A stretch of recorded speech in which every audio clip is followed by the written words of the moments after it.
Hey guys and ghouls, welcome back to the Cozy Ghost. I'm your host October, and welcome to Hiveswap Friendsim. Let's just get right back into it. Volume 2 of Aesthetics, Crimson and Otherwise. You stumble through the streets of a strange alien world. Ever since you crash-landed on this hostile planet, you have been desperate. Desperate for information, for provisions, and possibly for a bit of medical attention. Along the way, you've had some laughs, embarrassing missteps, and maybe even an encounter with alien meat products. You don't really want to get into it. What you do want to get into is friendship. An entire planet of endless friend opportunities awaits you. Honestly, at this point, you'd make friends with one of those weird purple bushes. You're not picky. Wait, you see something in the distance, or perhaps someone? Alright, let's go with Paint Splatter Girl. God, I hope that's paint. So she's blue, he's yellow, and if we're going by reverse rainbow, that means red is at the bottom. Like Demon said, he's a red blood, so a rust blood, so he's at the bottom, and the bluer bloods are higher up. So he's probably in between. Let's go with Amicia. Lo, what light through yonder weirdly organic architecture breaks? A small figure approaches. Oh my gosh. You are so... So far you've swallowed quite a few insults in regards to your looks and intelligence level. You aren't really the type to let the shallow opinions of others get you down, but it's been kind of a rough day. You brace yourself. Cute! Oh! She gives you a sweet, sincere smile. I've never seen anything like you. It's giving me all sorts of new ideas. Boy, do you hope some of those ideas are about friendship. Now that you've got a taste of it, you are hungry for more. You take a stumbling step forward, and your ribs remind you that although the potential of camaraderie is enough to improve your mental health, it can't cure acute injuries. Oh, you don't look so good. Come inside. I've been looking for new contributors. Contributors? Could she mean friendship contributors? No, that's dumb. Maybe she wants to use some sort of alien newspaper and she wants you on staff? She looks a little young for that, but what the heck do you know about the alien management hierarchy? You follow her to a nearby building, and now that you're looking up from your ravenous hunt for companionship, you notice that you've wandered into kind of an upscale part of town. There's a lot less garbage and people collapsed in the streets. You see one of those spiky robot things, but it's washing a window instead of shooting a laser at a group of children. If that's not high class, you don't know what is. Before you can follow her inside, she turns around in the threshold, blocking your way. Real quick, you don't happen to be an artist, do you? Artistry? Well, as a matter of fact... No, I've never had much of a knack for it. Oh, good. Friendships between artists can be so fraught. Much better to just keep things between artists and art appreciators. That way, no one can get jealous. The girl's smile widens even further, and you feel an unbelievable rush of joy. Have you finally found someone who isn't a total fucking maniac? And she brought up friendship without you having to mention it at all. There's a spring in your step. Or as much of a spring as possible with a broken arm and misaligned torso. Amicia leads you into an elevator with buttons labeled in spiky letters that make absolutely no sense to you. You realize that probably nothing is ever going to make sense to you again. That's okay.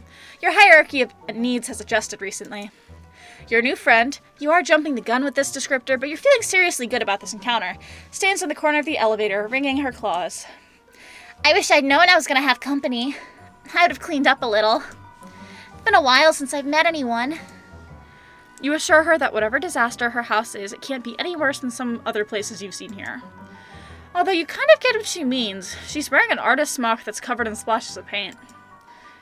Actually, it doesn't really look like paint. But it couldn't be anything else, could it? It's every color of the rainbow. About that. The elevator door slides open, and you step into a space that you are relieved to find is totally recognizable.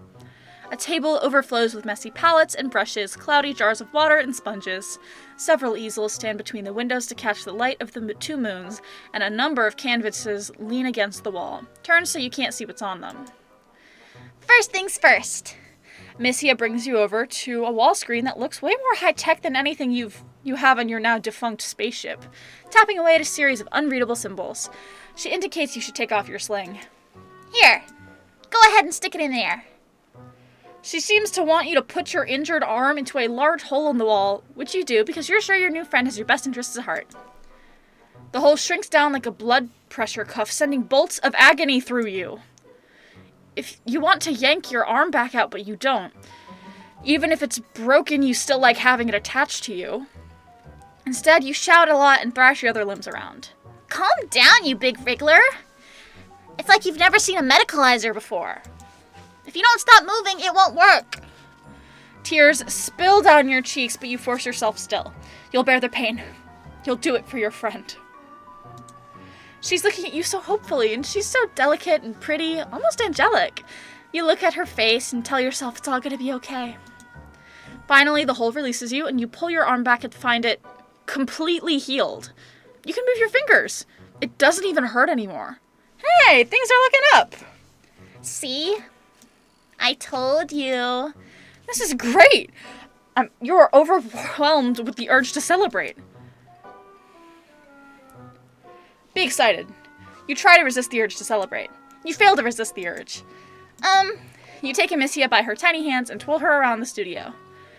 Or you try to. You forget about your busted ribs. You sure are doing that a lot.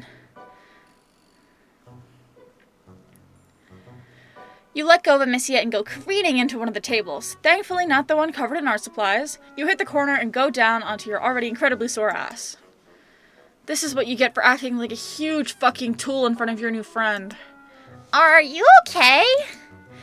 Was that some sort of ritualistic rite of healing I've never heard of before? You shrug against the floor. Amicia leans down and picks you up in a bridal carry, despite the fact that she's about half your size. Makes your ribs hurt, but what doesn't nowadays? She lays you on a weird, lumpy couch. Are you sure you're okay? You look a little... She trails off to nothing. She's looking at your left arm, which you have draped over yourself awkwardly to sort of try to hold your torso together. That color. Oh. That color. At first you think she means the color of your skin, which is different than her light gray. Then you think she means the truly fantastic buffet of bruises you got going on. But then you realize that in your prancing idiocy, you've managed to scrape up the inside of your arm. Blood oozes sluggishly from the wound. Amicia dredges a finger through it. You're half expecting her to put it in her mouth and for this to become a whole cannibal situation. Well, since we're of the same species, it wouldn't really be cannibalism, but still. No thanks. Instead, Amicia just holds her fingertip up, the drop of blood trembling on the tip. This color! I've never seen anything like it! She dashes off to one of her tables, pulling over a sketchbook and dragging her finger down it. Your blood paints a rusty line down the center. She lets out a little squeak of excitement. This is amazing! What, red? Not red. There's a million dirty little rusties swarming all over this city. I'm drowning in red. This is crimson! It's incredible. You must be some sort of mutant. You're really lucky I found you instead of one of the drones. Lucky? You? Huh. Yes. Very lucky. The luckiest. Though your arm is healed, and you're out of whatever doubtlessly weird weather happens on this planet, maybe Missy is right. Maybe you are lucky. You close your eyes and try to breathe. Zen yourself out. Really center yourself in your own body and all of that garbage. Oh! Then you open your eyes and wow, you sure aren't centered anymore. In fact, you roll completely to the left as you try to get away from Amicia, who is back and standing over you with a giant axe. Watch out! Amicia grabs you, drags you back up onto the couch, and plants her hand on your solar plexus, effectively pinning you down. You'll hurt yourself if you keep flopping around like a beached blubber beast. You want to be friends, don't you? You want to help me with my artistic aspirations, right? You get the feeling that she might be trying to manipulate you. Just the tiniest little suspicion. It's possible Amicia has recognized your intense craving for companionship and is trying to exploit it. You don't like being suspicious of a new friend, but that is a pretty big axe. I don't know what's got you so worried. I just want to show you my axe. Oh, of course. Makes sense. It is a really nice axe. You hold out your hand for it, but of course it is too heavy for you and your hands are all sweaty and you fumble it. Fumble the really sharp weapon. Amicia tries to catch it before it's too late, and somehow, in all the wriggly struggle, you end up getting cut. Like, very cut. Across both your wrists. In fact, you don't think she could have aimed even better if she'd been trying. Oh dear. Hard agree. Don't struggle. You'll only hurt yourself more, silly. You don't want that, do you?